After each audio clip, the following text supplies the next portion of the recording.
بہت سارے لوگ شاید نہ جانتے ہوں کہ سارم ایک 7 سال کا بچہ تھا جو کہ اپنے بڑے بھائی کے ساتھ مدرسے القرآن سینٹر میں، جو کہ انہی کے فلیٹ کے ہی اندر موجود ہے مسجد، اور وہاں پہ قرآن پڑھنے جاتا ہے۔ اور موقع والے دن، جس دن بچہ گم ہوتا ہے اپنے گھر سے، آج سے کوئی 12 روز قبل، یہ بچہ اپنے گھر نہیں لوٹتا، جس پر ماں جو ہے وہ تلاش کرتی ہے، فادر کو بلایا جاتا ہے، یہ لوگ مل کے تلاش کرتے ہیں، تلاش کا سلسلہ بڑھتا ہے، علاقہ مکین اس میں شامل ہوتے ہیں، اور اس کے بعد اہل محلہ جو ہے پولیس میں کمپلین کرتے ہیں۔ اہل محلہ اور جو پیرنٹس ہیں وہ جو ہے وہ قاری کے اوپر الزام لگاتے کہ قاری صاحب کیونکہ اس سے پہلے بھی کچھ بچوں کے ساتھ مس بیہیو کرتے ہوئے پکڑے گئے تھے، جس کے بعد ان کی شکایت بنتی تھی۔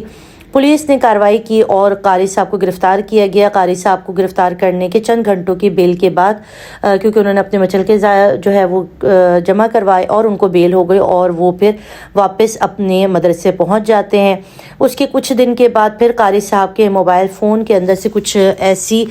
چیزیں ملتی ہیں، ایسا کچھ مواد ملتا ہے جس پر دوبارہ ان پر شک کیا جاتا ہے اور ان کو دوبارہ سے گرفتار کیا جاتا ہے، مگر اس کے بعد پھر ان کو چھوڑ دیا جاتا ہے۔ آپ بتائیے، اگر کسی پر آپ کو شک ہے اور آپ کی پولیس اس کو بار بار گرفتار کرتی ہے اور چھوڑ دیتی ہے، اور اگر بالفرض میں آپ سے کہہ رہی ہوں، اگر بالفرض یہ بچہ واقعی اس قاری صاحب کے پاس موجود تھا، یا ان لوگوں کے درمیان کوئی ایسا شخص تھا جس نے اس بچے کو اغوا کیا ہوا تھا، اس کے لیے ایک 7 سالہ بچے کو قید کرنا یا اس کو پکڑ کے رکھنا کتنا مشکل تھا؟ بہت آسان کام تھا۔ اس نے اس کو اسی فلیٹ میں کسی جگہ پر چھپا رکھا تھا، جب وہ اس بچے کو یہاں سے نہ لے جا سکا، اور اگر اس نے اس کے ساتھ کوئی ایسی چیز کی تھی جس کے بعد اس کو پتہ تھا، کیونکہ یہ بچہ اس شخص کو اچھی طرح جانتا تھا، اور یہ ماں کا بھی ایسے ہی کہنا ہے کہ میرا بچہ کوئی سیدھا سادہ معصوم سا بچہ نہیں تھا، 7 سال کا بچہ تھا، ماشاءاللہ بہت ہوشیار، سمجھدار، اور میرا کافی سمجھدار بچہ تھا۔ اگر اس کو کوئی لے کر گیا ہے وہ ایسے ہی نہیں جا سکتا تھا، اگر اس کو کوئی اپنا جاننے والا بہلا پھسلا کر لے کر گیا ہے تو یقیناً وہ اس بچے کو اچھی طرح سے وہ جانتا ہے کہ کون ہے۔ اور ظاہر سی بات ہے، اس طرح کے کیسز یہ پہلی بار تو نہیں ہوا پاکستان میں، ایسے بہت سارے کیسز ہیں جس کے اندر ہم دیکھتے ہیں کہ قرآن پڑھانے والے مدرسے کے جو اساتذہ ہوتے ہیں یا مدرسے کے جو پڑھانے والے قاری صاحب ہوتے ہیں، وہی ان بچوں کو جو ہے وہ ان کے ساتھ بدفعلی کرنے کے بعد ان کو قتل کر دیتے ہیں۔ تو ایک اسلامی ملک ہے، اور اس کے اندر جب تک آپ قانون نافذ نہیں کریں گے، جب تک آپ اس طرح کے لوگوں کو چوراہے پہ لا کے سزا نہیں دیں گے، یہ چیز نہیں رکنے والی ہے۔ یہ ایز اے معاشرہ ہمیں اس کو سمجھنا پڑے گا کہ ہم کس طرح اس کو اس چیز کو قابو پا سکتے ہیں۔ قابو پانے کا ایک ہی طریقہ، یا تو ہماری ابھی جو ہے اہل مکین، میں اپنی بات تو ایک طرف رکھوں، جو اہل علاقہ ہیں یا جو ان کے رشتہ دار ہیں، ان کا پہلا مطالبہ ہے کہ جو بلال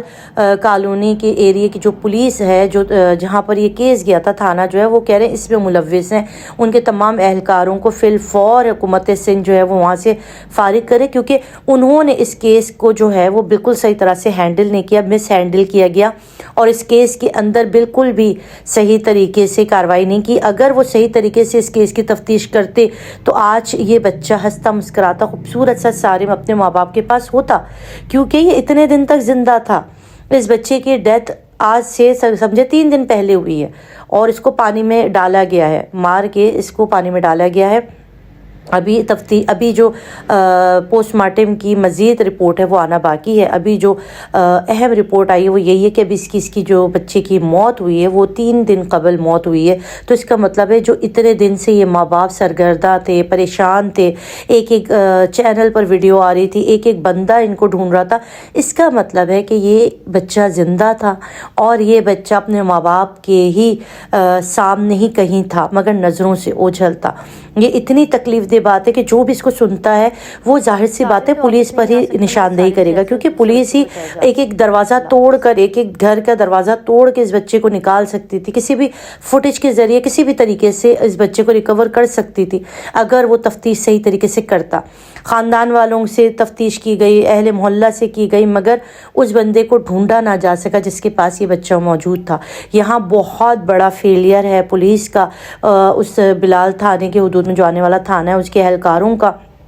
اور فی الفور ہماری بھی یہ ریکویسٹ ہے کہ فی الفور اس تھانے کے جتنے بھی اہلکار ہیں ان کو یہاں سے بالکل ہٹایا جائے، برطرف کیا جائے، اور اس قاری کو جو ہے وہ گرفتار کر کے اس سے صحیح طریقے سے تفتیش کی جائے۔ اس کے اوپر جو ہے وہ صحیح طریقے سے کیس چلایا جائے. اگر اس نے کیا ہے تو یہ سامنے آنا چاہیے, اور اگر یہ اس کے اندر ملوث نہیں ہے تو پھر صحیح طریقے سے جو بھی مجرم ہے, جو بھی اس کے اندر لوگ ہیں, وہ اپنے ہی ہیں, کوئی باہر کا بندہ اس میں انوالو نظر نہیں آ رہا. تو یہ کیس کی ڈائریکشن اس وقت بڑی مشکل صورتحال ہے, بہت تکلیف کا عالم ہے, ایک سوالیہ نشان ہے ہمارے لیے, ہمارے بچوں کے لیے.